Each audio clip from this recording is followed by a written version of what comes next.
दोस्तों 22 अप्रैल 2025 को जम्मू कश्मीर के अनंतनाग जिले में पहलगाम के पास वेस्टर्न घाटी में एक आतंकवादी हमला हुआ, जिसमें 26 लोगों की मौत और 20 लोग लगभग घायल हुए थे। यह मामला भारत में 2008 के मुंबई हमले के बाद सबसे बड़ा घातक आतंकी हमला था। वेस्टर्न घाटी पहलगाम से लगभग 7 किलोमीटर दूर है, जहां पे या तो आप खच्चरों की मदद से जा सकते हैं, अदरवाइज आप पैदल जा सकते हैं। 5 आतंकवादियों ने हमला किया।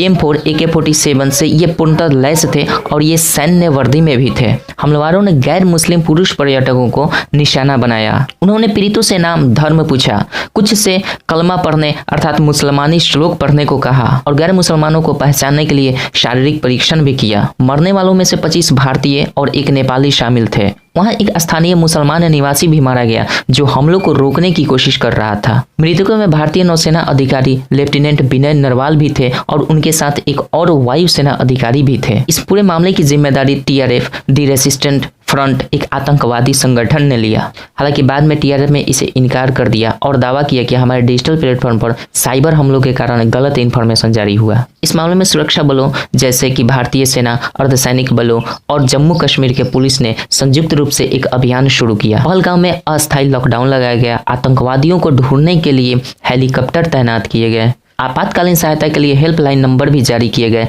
जैसे कि अनंतनाग पुलिस कंट्रोल रूम, ये है नंबर। कश्मीर घाटी में 4 आतंकियों के घरों को ध्वस्त किया गया और 175 संदिग्धों को हिरासत में लिया गया। भारत ने 1960 के सिंधु जल संधि को निलंबित कर दिया। अटारी सीमा चौकी बंद की। पाकिस्तानी नागरिकों के लिए सार्क वीजा छूट योजना को रद्द की और पाकिस्तानी उच्च आयोग के अधिकारियों को कम करने का आदेश दिया। भारत के प्रधानमंत्री श्री नरेंद्र मोदी ने कहा कि आतंकियों और उसके समर्थकों को पृथ्वी के किसी भी कोने से ढूंढकर उसको सजा दी जाएगी। 24 अप्रैल 2025 को एक सर्वदलीय बैठक की गई और उसमें सभी ने आतंकवाद के खिलाफ एकजुटता दिखाई। पाकिस्तान ने इस मामले में किसी भी भूमिका से इनकार किया और इसे भारतीय अवैध कब्जे वाले जम्मू कश्मीर में हुए हमले के रूप में संदर्भित किया। पाकिस्तान ने भारत जल संधि निलंबन को युद्ध की कार्रवाई बताया और जवाबी कार्रवाई की धमकी भी दी। उसने भारतीय नागरिकों के लिए वीजा निलंबित कर दिए और भारतीय विमानों के लिए हवाई क्षेत्र बंद कर दिया। शहबाज शरीफ ने हमले की तटस्थ जांच की पेशकश की। श्रीनगर, पुलवामा, अनंतनाग और अन्य स्थानों पर स्थानीय लोग प्रदर्शन भी किए और इसे कश्मीरियत पर हमला बताया।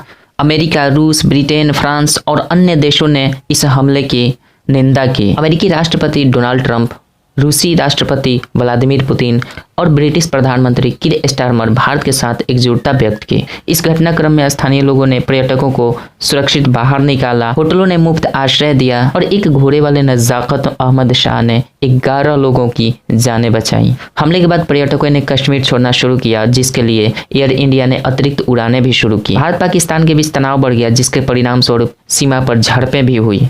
पर्यटन, जो जम्मू कश्मीर की अर्थव्यवस्था का 7% हिस्सा है, उस पर गहरा प्रभाव पड़ा। सुरक्षा बल आतंकियों की तलाश में जंगल और पीर पंजाल के रेंज में अभियान चला रहे हैं। भारत ने आतंकवाद के खिलाफ कड़े कदम उठाने का संकल्प लिया है और इस पर जांच जारी भी है। इस पूरे मामले के बाद प्रधानमंत्री ने कहा कि भारत आतंकवाद को बर्दाश्त नहीं करेगा। उन्होंने आतंकियों और उनके समर्थकों को ये चेतावनी दी कि पृथ्वी के किसी भी कोने से उन्हें ढूंढकर सजा दी जाएगी। उन्होंने इसे कायरतापूर्ण और अमानवीय कृत्य करार दिया। उन्होंने देशवासियों से इस संकट की घड़ी में धैर्य बनाए रखने की अपील की। उन्होंने कहा कि ये कश्मीर पर ही हमला नहीं, बल्कि पूरे भारत के एकता और संप्रभुता पर हमला है। प्रधानमंत्री श्री नरेंद्र मोदी का भाषण आक्रामक, दृढ़ और भावनात्मक था। उन्होंने आतंकवाद के खिलाफ शून्य सहनशीलता की नीति दोहराई और देशवासियों में विश्वास को जागृत किया। उन्होंने ये भी जोर दिया कि भारत न केवल जवाब देगा, बल्कि आतंकवाद को जड़ से खत्म करने के लिए दीर्घकालिक रणनीति अपनाएगा। इस मामले में दोस्तों आप क्या सोचते हैं? आप अपनी कमेंट में राय जरूर लिखना। जय हिंद।